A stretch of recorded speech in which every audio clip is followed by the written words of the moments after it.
Assalamu alaikum and welcome to the Showbiz Show once again in episode 2।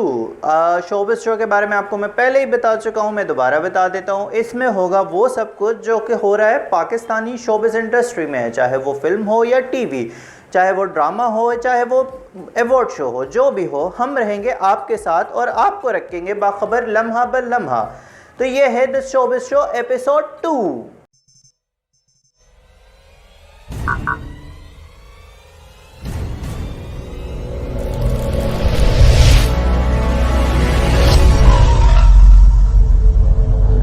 आज हम बात करेंगे नेटफ्लिक्स के हवाले से। नेटफ्लिक्स को फाइनली रियलाइज़ हो गया कि पाकिस्तान में भी बेस्ट एक्टर्स है, एक्ट्रेसेस है, और इनको बजाय इनका रोल किसी और को देने के इनको ही इनका रोल दे दे, और पाकिस्तानी का जो भी रोल होगा नेटफ्लिक्स के ऊपर वो अब पाकिस्तानी ही प्ले करेंगे।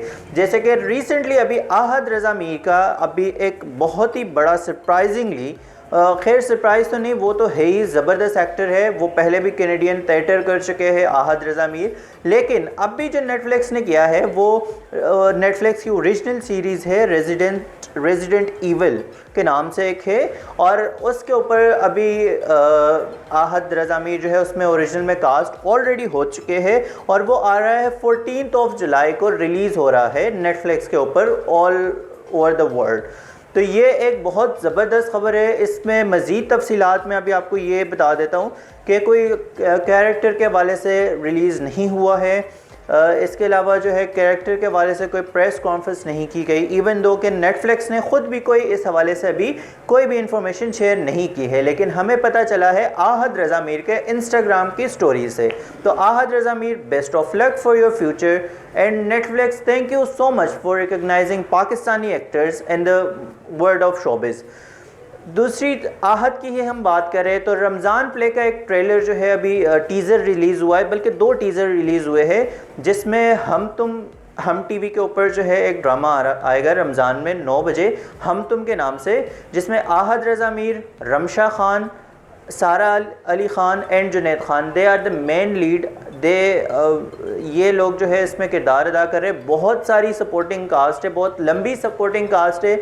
एज़ यूजुअल लिखा है साइमा अकरम चौधरी ने, जो कि रमज़ान प्ले स्पेशलिस्ट में उनको अब कहूँगा, उन्होंने मुझे अभी लग रहा है बिल्कुल नॉर्मल जो रमज़ान प्ले जिस तरह होने चाहिए, जिस तरह की एंटरटेनमेंट चाहिए, जिस तरह की कॉमेडी चाहिए आफ्टर रमज़ान, तो वही सारा मुझे इसमें नज़र आ रहा है।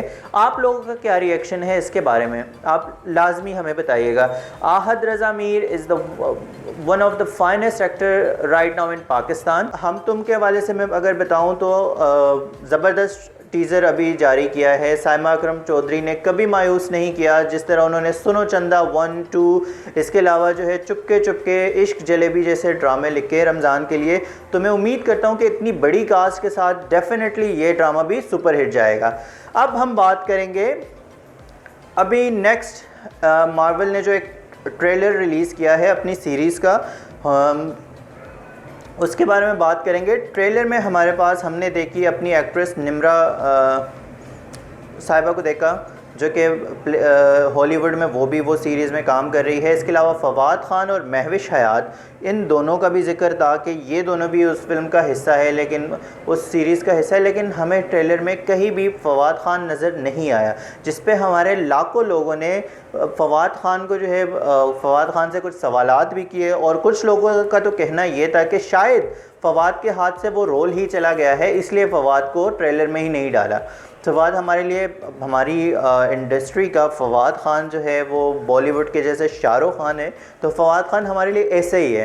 तो अब उम्मीद करते हैं कि नेक्स्ट कोई टीज़र वगैरह में उनको भी लॉन्च कर देंगे, उनको भी रिलीज़ उनका टीज़र कर दिया जाएगा। तो पाकिस्तानियों सब्र से काम लो, हो जाएगा। फवाद ख़ान और महविश हयात भी आ जाएंगे इस सीरीज़ में। बेसिकली बहुत सारे पाकिस्तानी एक्टर्स जो है वो ऑलरेडी काम कर चुके हैं, जैसे कि समीना अहमद साहिबा है, वो भी काम कर रही है, और बहुत सारे हमारे एक्टर्स हैं जो काम कर रहे हैं। और ये बहुत खुशाइन बात है कि लॉलीवुड के एक्टर्स जो है, यानी कि पाकिस्तानी एक्टर्स जो है अब जाके हॉलीवुड में काम कर रहे हैं। हमारा पहला स्टेप होता था अपनी इंडस्ट्री में काम करना, फिर बॉलीवुड, उसके बाद हॉलीवुड। लेकिन अब जब से बॉलीवुड ने बैन लगाया है तो Pakistani actors are going fly over Bollywood to Hollywood. और ये बहुत अच्छी बात है। तो ये इस हवाले से भी हमने बात करनी थी आपसे। अब तीसरे ख़बर के हवाले से मैं बता दूं, प्रीवियस वीडियोस में मैंने यासिर हुसैन साहब के बारे में भी कुछ कहा था।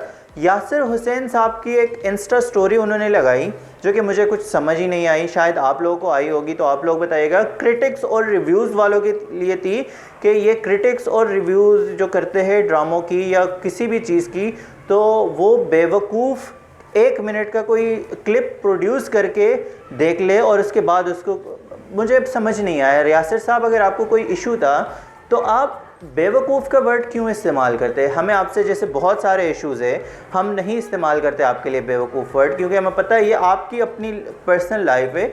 और यासिर साहब अगर क्रिटिक्स नहीं होते तो क्या होता? क्या आपके काम में मज़ीद बेहतरी आती? आपको आजकल किसी ने क्रिटिसाइज़ नहीं किया, आप अपना काम सही से करें, कोई आपको क्रिटिसाइज़ नहीं करेगा।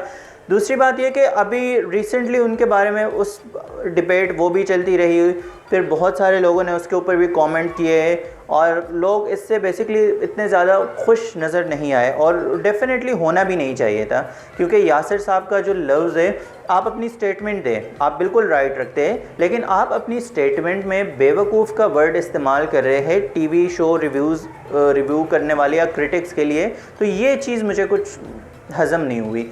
ये यासिर साहब, चले आपकी अपनी मर्ज़ी है, देखते हैं कि आप आगे कहाँ तक इसको लेके जाते हैं। और प्लीज़ अगर आप जो है, मैं कहता हूँ, आप इंडस्ट्री के बारे में बात करना चाह रहे हैं, आप लोगों के बारे में बात करना चाह रहे हैं, आप खुल के बात करें, लेकिन बात करने का एक तरीका होता है, उसको बात करने के अंदाज़ एक सही से होता है। आप उसके लिए अल्फाज का चुनाव सही करें। आप क्रिटिक वालों को अगर आप बेवकूफ़ बोलेंगे तो आपको पता है कि आपके साथ क्या होगा। तो प्लीज़ आप जो है थोड़ा सा सब्र और तहम्मुल से काम ले। इवन कि अभी आपकी परफॉर्मेंस की बहुत सारी तारीफ़ें की जा रही है। बादशाह बेगम ने में जो अभी आपने रोल निभाया है, बहुत ज़बरदस्त रोल आपने निभाया है। तो यासिर साहब, आप कौन से क्रिटिक से आप क्लियरली, फिर अगर किसी एक बंदे से आपका झड़प है तो आप उनसे बात करें, डायरेक्टली इस मसले को सॉर्ट आउट करें, ना के बजाय आप जाके अपने इंस्टा स्टोरी पे, आपको पता है कि अगर आप कुछ टाइप करेंगे आपके पास इतनी पावर है कि वो चीज़ जाके न्यूज़ बन सके।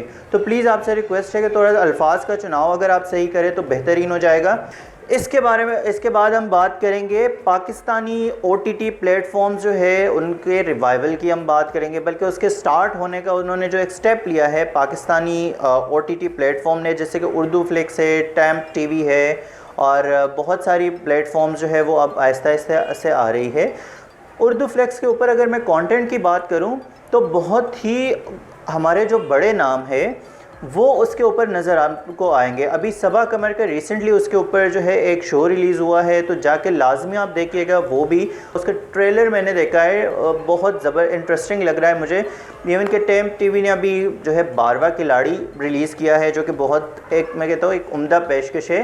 तीसरी चीज़ ये कि अभी रिसेंटली सबा कमर और नुमान एजाज साहब का एक जो है वो वेब सीरीज़ उनकी रिलीज़ हुई है, 20 एपिसोड के ऊपर वो मुश्तमिल है, और 20 अक़सात में बहुत सारी अप्स एंड डाउन्स जो है वो है उसमें। लेकिन उसकी सबसे जो मेन बात है वो ये है कि वो पाकिस्तान में बैन है और पाकिस्तानी उस वेब सीरीज़ को नहीं देख पाएंगे, जो कि बहुत ही कोई अजीब सी, मुझे हमारे एक्टर्स की मेहनत है, हमारे एक्टर्स ने काम किया है उसमें, हमारी पाकिस्तानी प्रोडक्शन है, आप कैसे पाकिस्तानी प्रोडक्शन को बैन कर सकते हैं अगर वो इंडिया के लिए भी काम कर रहे हैं? भाई, इससे इंडस्ट्री को ग्रोथ मिल रहा है, आप कैसे उस चीज़ को, मैं कहता हूँ सरहद बिल्कुल होती है, दो मुल्कों के बीच में बिल्कुल वो बॉर्डर्स होते हैं, लेकिन एंटरटेनमेंट पर्पस के लिए तो कोई बॉर्डर नहीं होना चाहिए। हम बड़े हुए बॉलीवुड मूवीज़ देख के, बॉलीवुड के बहुत सारे हमारी जो ख़वातीन है वो बॉलीवुड सॉरी नहीं, बल्कि इंडियन के ड्रामे देखे जाते थे बहुत ज़्यादा, और अब उस चीज़ की इम्पैक्ट जो है वो कम हो गई है, क्योंकि अब पाकिस्तानी ड्रामा जो है same as Bollywood, daily routine, आपको डेली एक सीरियल दिखाया जा रहा है। बॉलीवुड में आधे घंटे का होता था, पाकिस्तान ने उसको बढ़ा के 1 घंटे का कर दिया। 100 से 200 एपिसोड आपको एक सोप के वो दिखाएंगे पाकिस्तानी।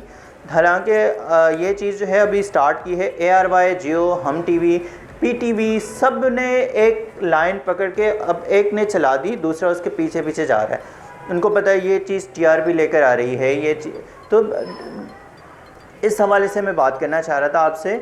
इसके अलावा जो है मुझे एक लिंक मिल चुका है Mrs and Mrs Shamim. Basically इसका नाम भी हम गलत प्रोनाउंस कर रहे थे, it is Mrs and Mrs Shamim, played by सबर कमर और नुमान जाल।